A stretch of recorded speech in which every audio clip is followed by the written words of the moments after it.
नमस्कार, स्वागत है आपका बोलतंत्र पर। और उत्तर प्रदेश में 2022 के चुनाव में जहां लड़ाई पिछड़ों के हक और अधिकारों की तरफ बढ़ती दिख रही है, वो चुनाव जिसको भारतीय जनता पार्टी कहीं ना कहीं हिंदू मुस्लिम के मसले पर ले जाना चाहती थी, लेकिन पिछड़ों के बड़े आंदोलनों ने कहीं ना कहीं इस पूरे समीकरण चुनाव के पिछड़ों का चुनाव बना दिया है, जातिवार जनगणना का चुनाव बना दिया है। अभी तक आप एक सीरीज देख रहे थे बोलतंत्र की, जिसमें उत्तर प्रदेश के कुर्मी समाज को आप समझ रहे थे कि कैसे उसकी राजनीतिक हैसियत बनी, कैसे वो समाज आगे बढ़ा और उसकी वर्तमान राजनीतिक पैठ क्या है, और कैसे दो टुकड़ों में पार्टी को तोड़ा गया, कैसे एक धड़ा भारतीय जनता पार्टी के साथ खड़े होकर आज अपना वजूद तलाश रहा है, कैसे दूसरा धड़ा आज समाजवादी पार्टी के साथ खड़े होकर के भारतीय जनता पार्टी को सत्ता से हटाने की पूरी लड़ाई लड़ रहा है। लेकिन अब ओबीसी समाज में बात करेंगे एक दूसरे वर्ग की, कुशवाहा वर्ग, जो उत्तर प्रदेश में लगभग अगर आप मोटे तौर पर जोड़ें तो चार खांचों में बटा हुआ है, जैसे सैनी, शाक्य, मौर्य और कुशवाहा। इन चारों को सामूहिक तौर पर मिला के देखें तो लगभग उत्तर प्रदेश की 12 से 13% की आबादी जो किसी भी चुनाव में एक अहम हैसियत रखती है, वो आबादी है।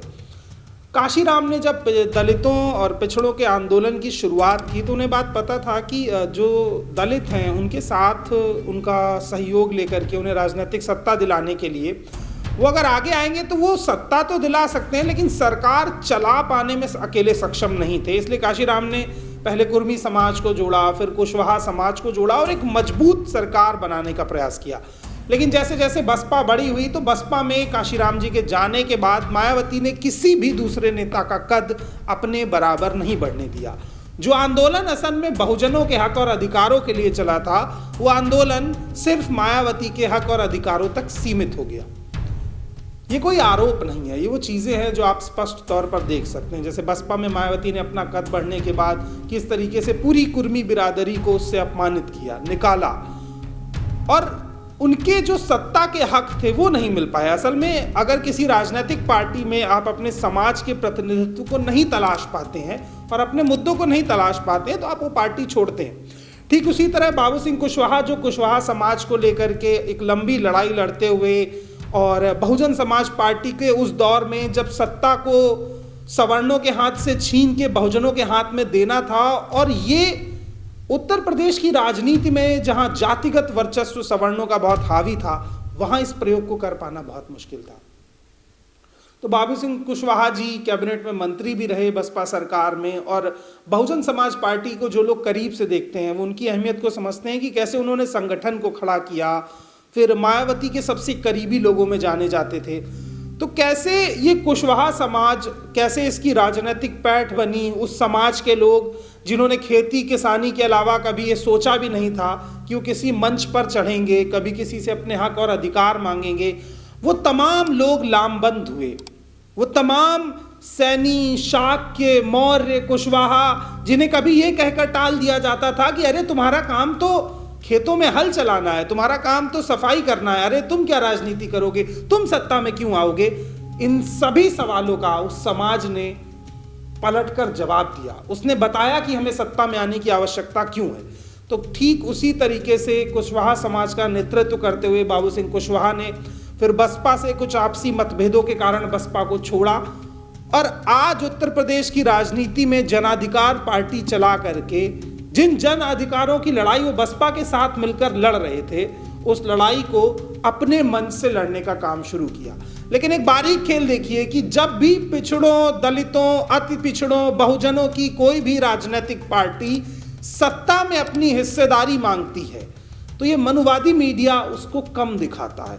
आप पूरे उत्तर प्रदेश के चुनाव को बारीकी से अध्ययन करें तो बीजेपी और कांग्रेस के अलावा ये मीडिया किसी तीसरी पार्टी को उतना स्पेस नहीं देता है, और ये दूध और पानी को अलग अलग करने जैसी साफ बात है। आप देखिए कि मेन स्ट्रीम मीडिया पिछड़ों की तमाम बड़ी राजनीतिक पार्टियों के आंदोलनों को कैसे कवर करता है। दैनिक जागरण अखिलेश यादव की खबर को 13वें पेज पर फेंकता है।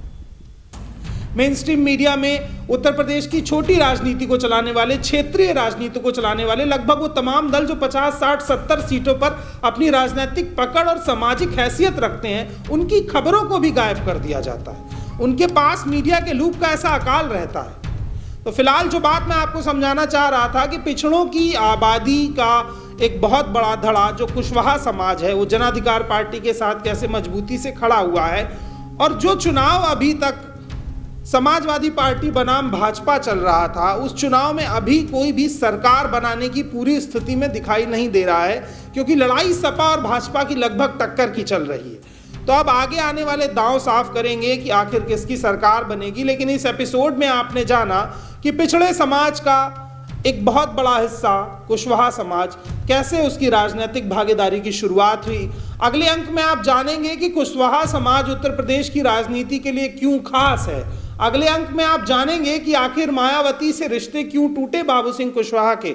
अगले अंक में आप जानेंगे कि जन अधिकार पार्टी का गठन कैसे हुआ और जन अधिकार पार्टी क्या है। इस अंक में आपने खैर इतना तो समझा कि पिछड़ों का एक दूसरा समाज का एक हिस्सा जो अपने राजनीतिक हक और अधिकारों को मांग रहा है, जिसको मीडिया द्वारा भी दबाने का प्रयास किया जा रहा है, जिसे सरकारी तंत्र द्वारा भी दबाने का प्रयास किया जा रहा है, लेकिन वो खड़ा है, वो डटा है, वो अपने हक और अधिकार मांग रहा है। ठीक उसी तरह इस मनुवादी और सामंती मीडिया के खिलाफ आप भी डटे रहिए।